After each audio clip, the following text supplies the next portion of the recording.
சட்டமன்ற தேர்தலை அனைத்து இந்திய அண்ணா திராவிட முன்னேற்ற கட்சி கழகத்தின் தலைமையிலான தேசிய ஜனநாயக கூட்டணி கட்சிகளின் சார்பில் பாட்டாளி மக்கள் கட்சியின் வேட்பாளராக மருத்துவர் அன்புமணி ராமதாஸ் அவர்களால் முன்மொழிந்து இன்றைக்கு தொடர்ந்து மக்களிடையே பயணித்துக் கொண்டிருக்கிறோம். மக்கள்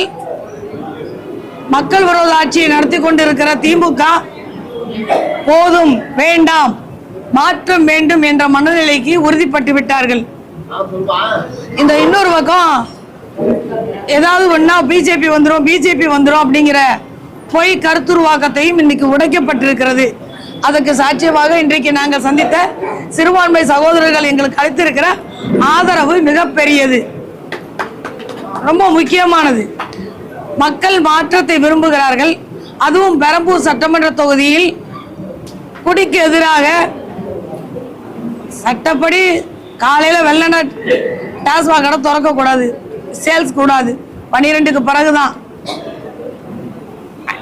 நேற்று முன்தினம் நடந்த அதிரடி நடவடிக்கையின் காரணமாக தொடர்ந்து பெரம்பூர் சட்டமன்ற தொகுதியில் இந்த கால விற்பனை நிறுத்தப்பட்டிருக்குதுங்கிறது பெண்களுக்கு மகிழ்ச்சி தரக்கூடிய செய்தியா இருக்கு. போராட்டமெல்லாம் பெண்கள் ஆரவாரமா அதை வரவேற்கிறாங்க. ஆனா காவல்துறை நண்பர்களுக்கு இதன் மூலமாக இன்னொரு கோரிக்கை வைக்கிறேன். கடையெல்லாம் மூடிட்டாங்க, கடை வழியா விற்பனை நடக்கல. ஆனா பாலத்துக்கு அடியில அங்கங்க சில விற்பனைகள் நடக்குது. காவல்துறை ஆணையாளர் கவனத்திற்கு இதை எடுத்து செல்கின்றேன். அவரது கவனத்தில் எடுத்துக்கொண்டு முறைகேடான கள்ளமார்க்கெட்டில் விற்கின்ற, கள்ளச்சந்தையில் விற்கின்ற இந்த சாராய விற்பனையை உடனடியாக நிறுத்த வேண்டும். அதுவும் தேர்தல் நேரத்தில் கடைசி 3 நாள் விற்க விட மாட்டாங்கன்னு நினைக்கிறேன். ஆனா 3 நாள் விற்க விடாம வைக்கிறத பெரிய அளவுல ஸ்டாக் பதுக்கிறது நடக்குது. அதனால தேர்தல் ஆணையத்துக்கு எங்களுடைய கோரிக்கையாக, ஏன் நீங்க அதை ஒரு 10 நாள் நிறுத்தக்கூடாது? ஒவ்வொரு தொகுதியிலையும் ஒட்டுமொத்த தமிழகத்திலையும் நிறுத்தினா ஸ்டாக் வைக்க முடியாது, 10 நாள் ஸ்டாக் வைக்க முடியாது.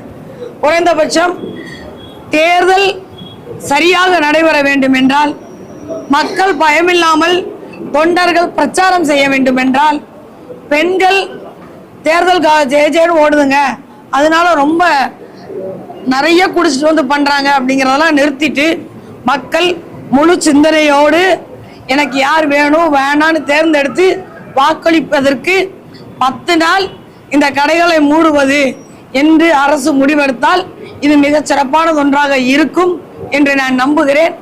ஊடகங்கள் வாயிலாக இந்த கருத்தை முதல்வருக்கும் தேர்தல் ஆணையத்துக்கும் இந்த கருத்தை முன்வைக்கின்றேன். இன்னொரு பக்கம் எல்லா களத்திலும் உற்சாகமாக இன்னைக்கு அனைத்து இந்திய அண்ணா திராவிட முன்னேற்ற கழகமும் சரி, கூட்டணி கட்சியினரும் சரி, வலுவாக இந்த தொகுதியை மாற்ற வேண்டும் என்று உறுதி எடுத்து உழைத்து வருகிறார்கள். ஏற்கனவே உழைத்து வைத்திருக்கிறார்கள். இன்றைக்கு அவர்களிடம் இருந்திருக்கிற சூடு, அவர்களிடம் இருந்திருக்கிற வேகம் பொதுமக்களிடையே பற்றி கொண்டிருக்கிறது.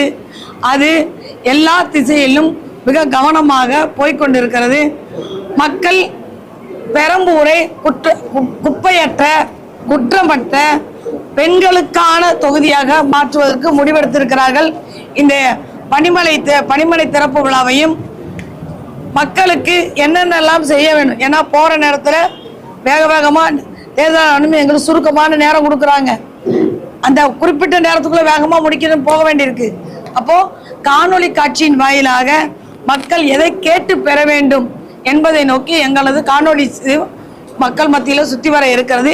இதையும் திறந்து வைத்திருக்கிற பாட்டாளி மக்கள் கட்சியின் மாவட்ட செயலாளர், அனைத்து இந்திய அண்ணா திராவிட முன்னேற்ற கழகத்தின் பகுதி செயலாளர்கள், தமிழ் மாநில காங்கிரசின் தலைவர், பாரதிய ஜனதா கட்சி மாவட்ட தலைவர், அம்மா மக்கள் முன்னேற்ற கழகத்தின் மாவட்ட செயலாளர், நான் சொன்னதில் எதுவும் வரிசைப்படுத்தல்கள் இல்லை, எல்லோரும் மிக மிக முக்கியமான ஆளுமையானவர்கள். அவர் அத்தனை பேருக்கும், அதை விட வந்திருக்கிற அத்தனை தொண்டர்களுக்கும் இந்த தருணத்தில் வாழ்த்துக்களையும் வணக்கத்தையும் தெரிவித்துக் கொள்கிறேன். அன்னைக்கு அந்த காவல்துறை என்ன புகார் அளிக்கப்பட்டிருக்கா, அதுக்கு எதுவும் வழக்கு பதிஞ்சிருக்காங்களா, நடவடிக்கை என்ன மேல? ரிமாண்ட் எடுத்திருக்கிறாங்க 2 பேரை. சரக்கு பூரா சீஸ் பண்ணி அந்த கடையை, அந்த பாரை சீஸ் பண்ணியிருக்கிறாங்க. நான் கடையை சீஸ் பண்ணுவாங்கன்னு நினச்சேன், பாரை தான் சீஸ் பண்ணியிருக்கிறாங்க. அதனால தான் இப்போ வந்து பார்த்தீங்கன்னா பாலத்துக்கு அடியில் இப்படி அங்கங்கே விற்பனை தொடங்குது. காலையில் அது ஒரு செய்தி வந்த வண்ணமாக இருக்குது. செய்தி நிரூபிக்கப்பட்டால் உடனடியாக காவல்துறையை அணுகுவோம். காவல்துறைக்கு முன்னெச்சரிக்கை செய்தி கொடுக்குறோம். இன்னொன்று நான் உங்ககிட்ட சொன்னது, தேர்தல் ஆணையம் இதை கவனத்தில் எடுத்துக்கொள்ள வேண்டும் என்று அன்போடு கேட்டுக்கொள்கிறேன். இப்போ வந்து ஆளும் கட்சிக்கு வந்து அதிக நேரம் பிரச்சாரம் பண்ண கொடுக்குறாங்களா, இல்லை நமக்கு பிரச்சாரத்துக்கான நேரம் உரிய நேரம் கொடுக்கப்படுதா? ஏன்னா அவசர அவசரமாக பண்ணுறதா சொல்றீங்க. உரிய நேரம் வழங்கப்படுதா, இல்லை ஆளும் கட்சிக்கு ஒரு மாதிரியும் மற்ற கட்சிகளுக்கு ஒரு மாதிரி வழங்கப்படுதா? இல்லை, எங்களுக்கு நான் அப்படி ஒரு பெரிய குற்றச்சாட்டெல்லாம் வைக்க விரும்பல. ஆளுங்கட்சி வந்து அவங்களுக்கு பிரச்சாரத்துக்கு டைமே தேவையில்லை. ஏன்னா அவங்க தான் நாங்கள் நிறைய செஞ்சுருக்கோம் சொல்கிறாங்களே. செஞ்சுருந்தா செஞ்ச விஷயமே பேசுமே. அவங்களுக்கு எதுக்கு பிரச்சார நேரம்? இப்போ எங்களுக்கு தான் நாங்கள் ஏற்கனவே செய்து முடித்த எடப்பாடியார் ஆட்சியில் செய்து முடித்த திட்டங்களையும், செய்ய இருக்கிற திட்டங்களையும், அதை விட இந்த பகுதியில் வந்து நான் என்ன செய்ய முடியும் என்கிற திட்டங்களை பேசுவதற்கு கூடுதல் நேரம் தேவைப்படுகிறது. டிஜிட்டல் முறையில் போகிற போது 48 மணி நேரத்துக்குள்ள திடீர்னு கடைசி நிமிஷம் கொடுத்து மாத்துறாங்க. அந்த மாறுதல் மிகப்பெரிய இடைஞ்சலை தருது. கடைசி நிமிஷத்தில் சொன்னால் நாங்கள் எப்படி பண்ண முடியும்? எப்படி அங்கே இருக்கிற நிர்வாகிகளை சொல்ல முடியும்?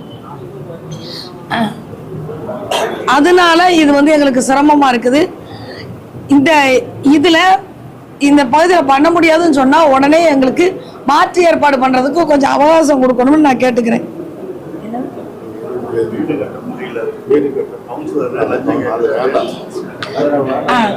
மற்ற விஷயங்கள்லாம் நீங்க வேற என்ன கேட்டீங்கப்பா? போதுமான அவகாசம் பிரச்சாரத்துக்கு இல்ல, அவகாசம் வந்து கடைசி நேரம் மாறுதல் கொடுக்கும் போது என்னால மாற்ற முடியல. அதை இன்னும் கொஞ்சம் முன்னாடி, இல்லைங்க இந்த இடத்துல பண்ண முடியாது, இன்னொருத்தவங்க கேட்டிருக்காங்கன்னு சொன்னாங்கன்னா நாங்க மாறுதல் பண்றதுக்கு எளிதா இருக்கும். அவ்வளவுதான். செய்திகளை சுட சுடவும் சூடாகவும் தெரிந்து கொள்ள எங்களை சப்ஸ்கிரைப் பண்ணுங்க. அப்படியே பெல் சிம்பலை கிளிக் பண்ணிடுங்க. இந்த செய்தியை நீங்கள் Facebookல் பார்த்து கொண்டிருந்தால் எங்கள் பேஜை லைக் அண்ட் ஃபாலோ பண்ணுங்க.